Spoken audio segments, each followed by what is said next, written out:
అందరికీ శుభోదయం. Raju homeo talks Telugu YouTube channel ద్వారా మీ అందరి కోసం ఆరోగ్యపరంగా 4 మంచి మాటలు ఈ వీడియోలో మీకు చెప్పబోతున్నాను.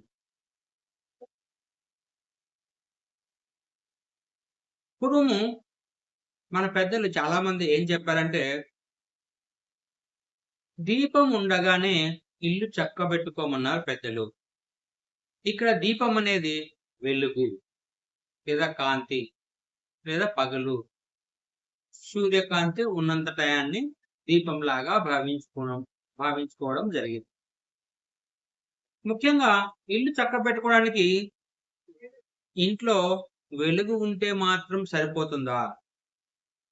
వెలుగుతో పాటు ఆ ఇంటిలోని వారి యొక్క ఒంట్లో శక్తియుక్తులు, శరీరంలో ఆరోగ్యము, మెదడులో చైతన్యవంతమైన ఆలోచనలు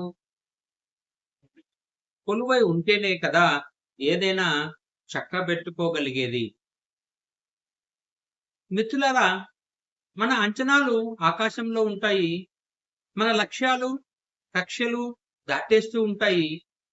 మన ఆలోచనలకు అవధులుండవు. మన నిర్ణయాలు ఎంతో కఠినంగా ఉంటాయి. మన కోరికలు కళ్ళాలు తెంచుకొని పరిగెడుతుంటాయి. మనము ఆ వలయంలో చిక్కుకొని పరిగెడుతూ ఉంటాము. కానీ విచిత్రం ఏమంటే, దానికి అనుకూలంగా మన శరీరం సంసిద్ధంగా ఉండదు.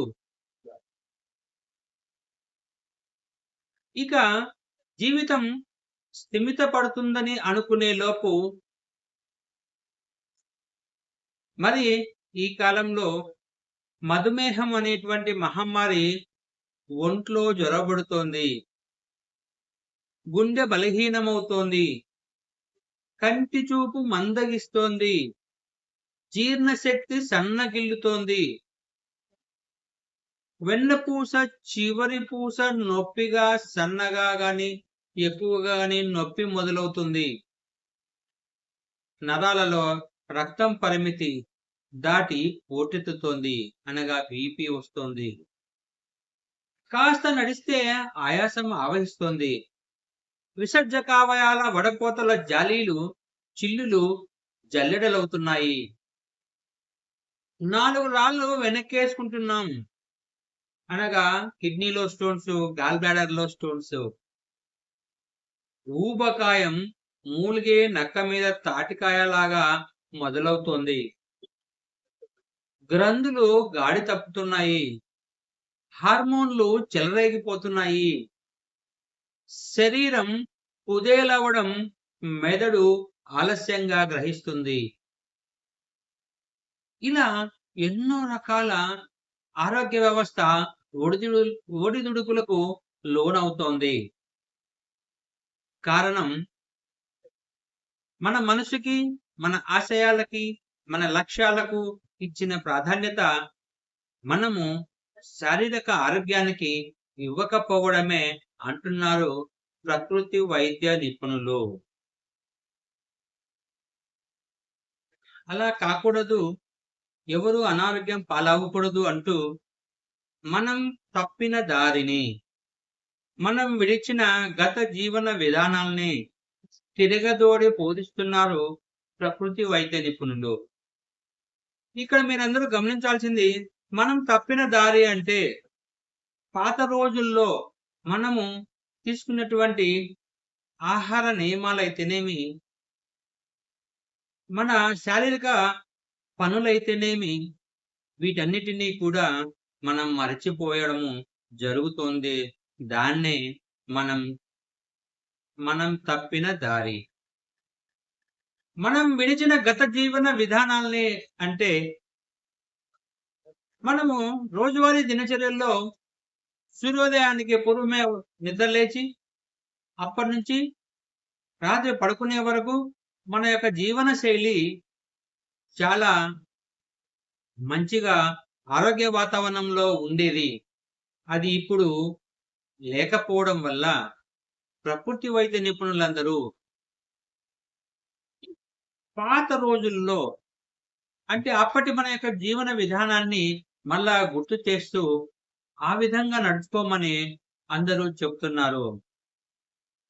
అలా సరళమైన జీవన విధాన సూత్రాలను ఆచరిస్తూ మన ఆరోగ్యాన్ని పెంపొందించుకోవాలని, మన యొక్క జీవిత లక్ష్యాలను సాధించుకోవాలని, మనం కన్న కలలను సాకారం చేసుకోవాలని తెలుపుతున్నారు ప్రకృతి వైద్యులు. ఈ విధంగా దీపం ఉండగానే ఇల్లు చక్కబెట్టుకోవడం కోసం అంటే ముందు మన ఆరోగ్యం అనే దీపాన్ని సవరించుకోవాలి. మన ఆరోగ్యం అనే దీపాన్ని బాగు చేసుకోవాలి. మన ఆరోగ్యం అనే దీపానికి సరైనటువంటి నూనెలు, ఒత్తిని జాగ్రత్త పరుచుకోవాలి. అంటే మన శరీరాన్ని ఎంత ఆరోగ్యవంతంగా మనము తయారు చేసుకుంటే అంత చక్కగా మన యొక్క జీవన విధానము, మన జీవితము ఆరోగ్యవంతంగాను, సుఖవంతంగాను, నలుగురికి ఉపయోగపడే విధంగాను, నీ కుటుంబానికి నీవు ఆధారంగాను ఉండేటువంటి అవకాశము ప్రకృతి వైద్యంలోనూ ఉన్నది అని ప్రకృతి వైద్యులందరూ కూడా సూచిస్తున్నారు. మిత్రులారా, ఈ వీడియో మీకు నచ్చినట్లయితే లైక్ చేయండి, దీన్ని షేర్ చేయండి. కొత్తగా చూసేటువంటి అభిమానులు సబ్స్క్రైబ్ చేయవలసిందిగా కోరుతూ, ఇట్లు మీ అందరి చేత ఆదరింపబడే, అభిమానింపబడే senior homeopathy, senior psychologist Kaladhar Raju గుంట్కల్.